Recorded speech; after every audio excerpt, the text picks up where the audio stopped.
Welcome back. Well, Audie is here. We have a wet, rainy day, and he is unhappy, feeling unloved, because he simply believes it's all my fault when it rains. So he's looking for love, aren't you? And he's right here. You'll see the tail in a minute. Today, I want to finish up with our trip to the Time and Again consignment shop. And I went there yesterday. No, I'm sorry. You're seeing this Sunday. I went there Friday because I was specifically looking for some special little prizes for our holiday giveaways. And I did not walk out of there empty-handed. So when we come back, we will talk about it.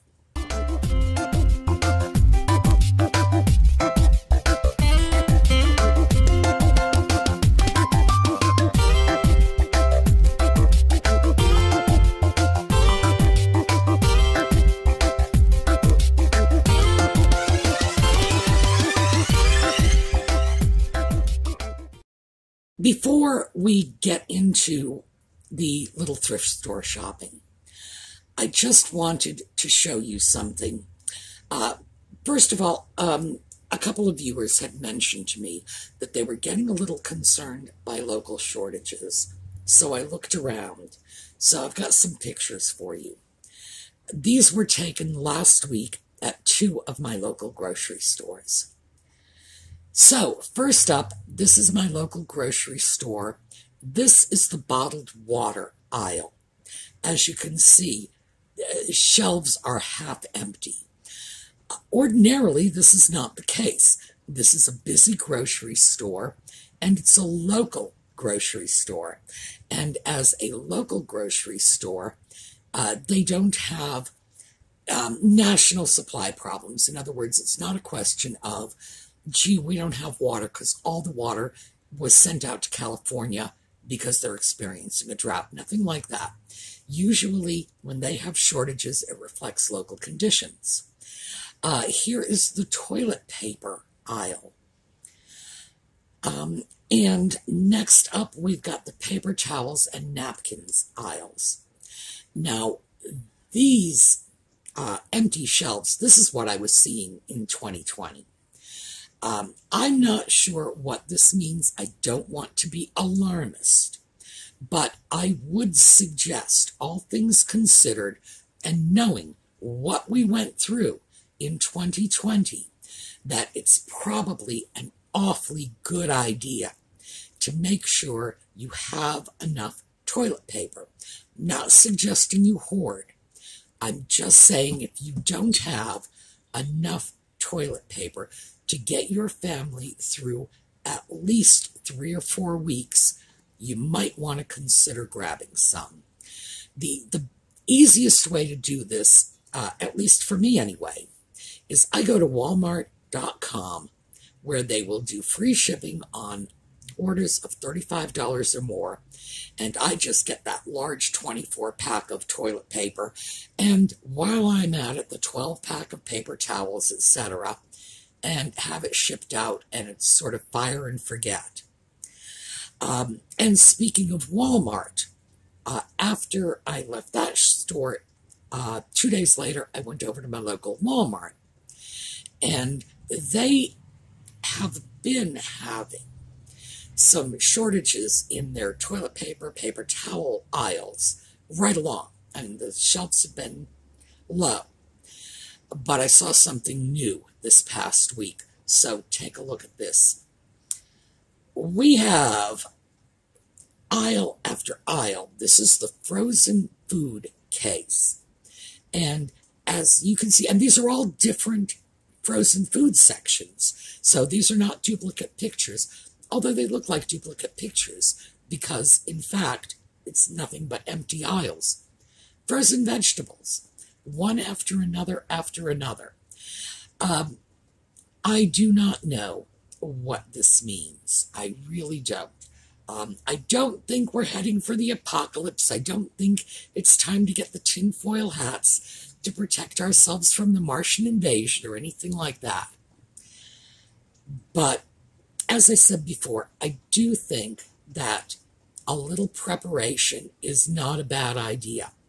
The easiest way to do this, by the way, is while we are in a period right now where shortages are not critical, take a week and just go in the bathroom right now, look around at the toilet paper, and keep in mind, for 1 week, save the little cardboard rolls on the inside. So when you throw away a roll of toilet paper, when you change it out, save the roll.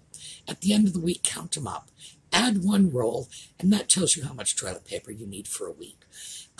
Everybody's needs are different. It depends. Some people will go through 5 or 6 rolls a week.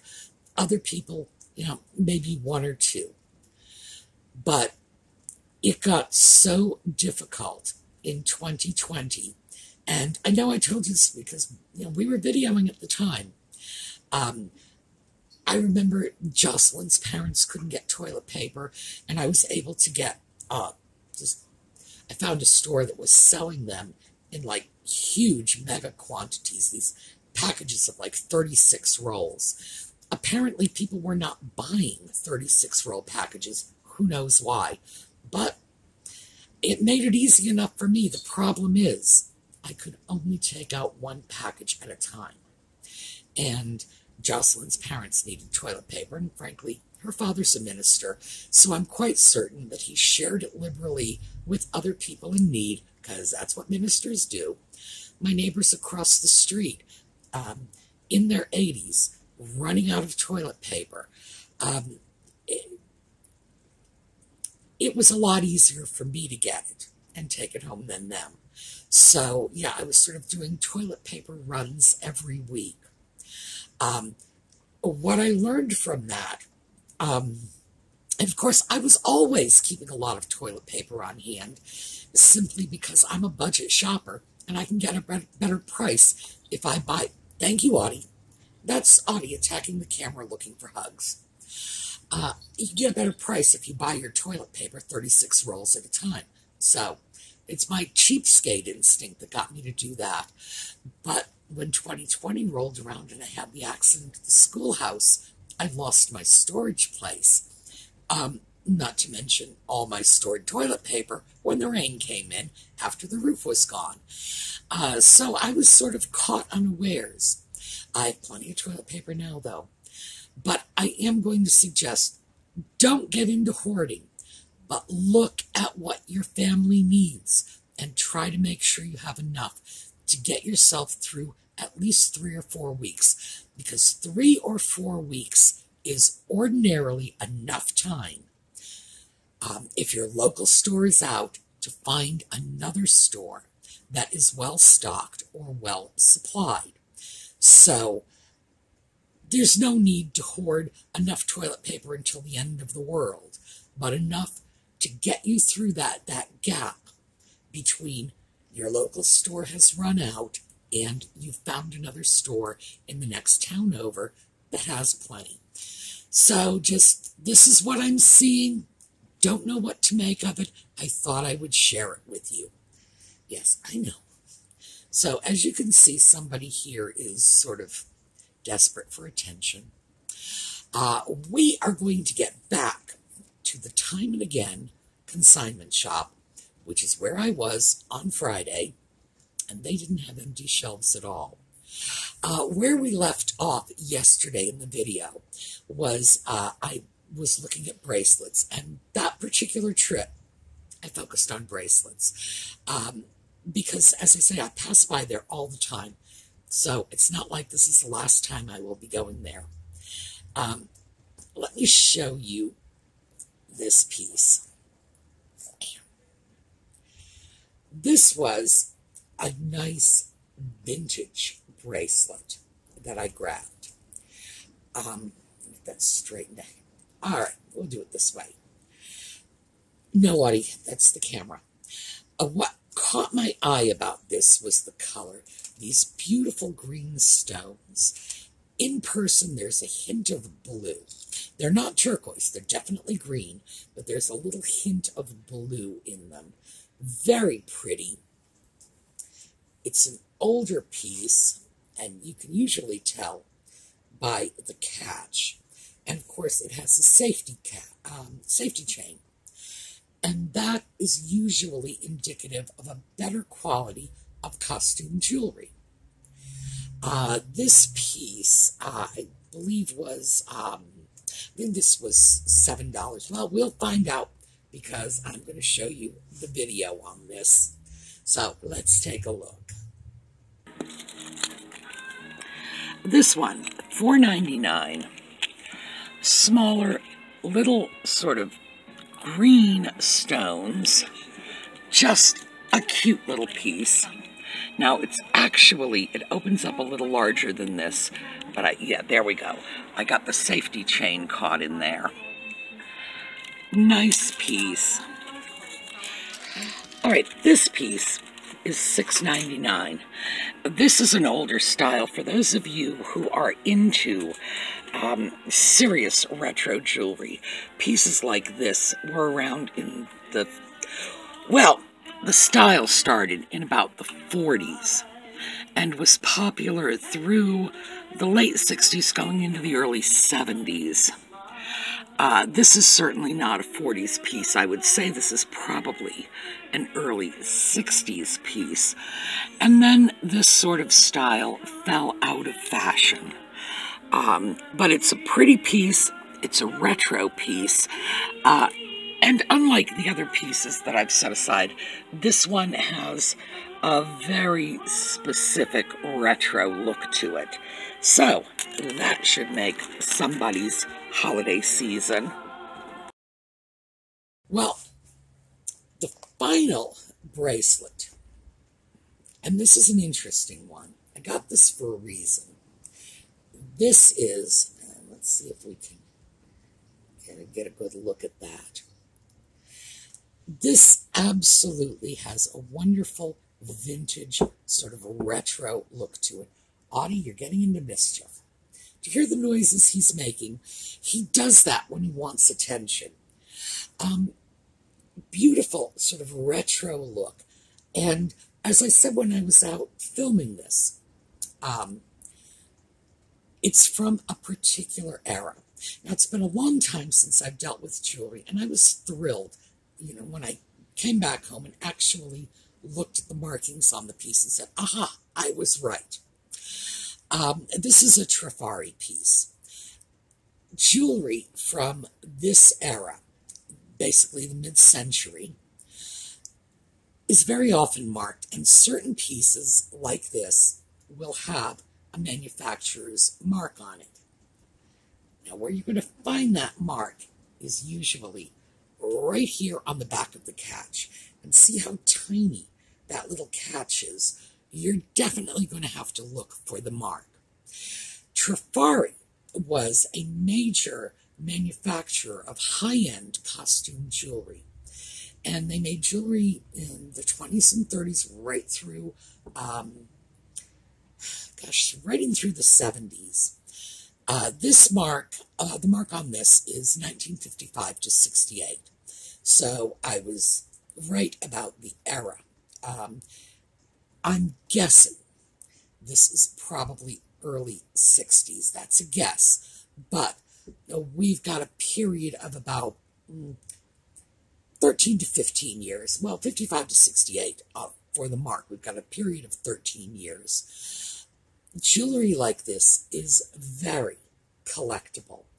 People who are into 50s and 60s jewelry want the pieces by manufacturers like Coro and Trifari. And one of the reasons I know about costume jewelry like this, a little piece of trivia for you, the world headquarters of costume jewelry is Providence, Rhode Island. Most people don't realize that. That is like the jewelry capital of the world. They deal mostly in costume jewelry. I have no idea why this is.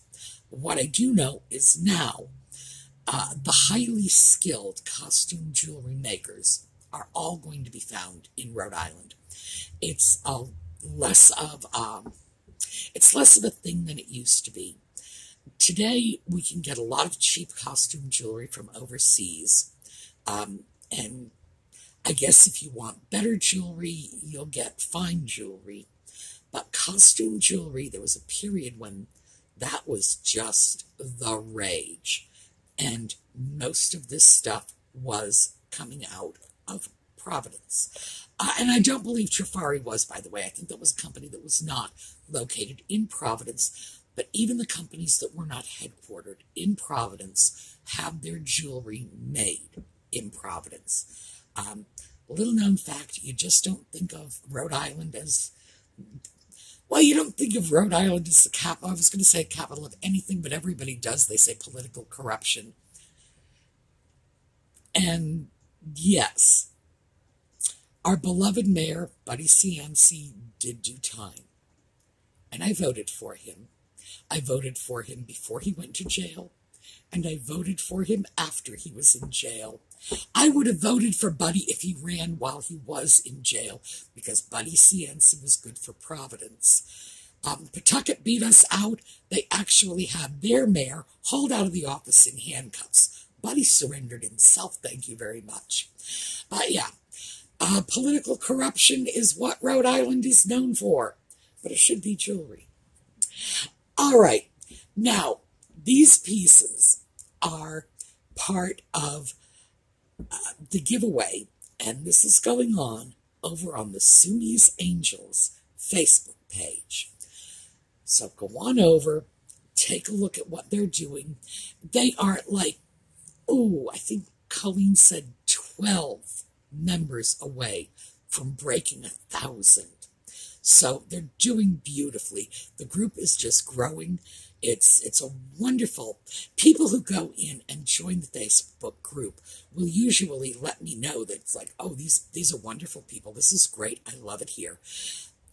It was started by artists, crafters, repurposers. But that you don't have to be a crafter or an artist or a repurposer to join the group. It's, it's for everybody. But they are wonderful people, but that does sort of give you an idea of the artistic nature of the group. They are artists. They are problem solvers.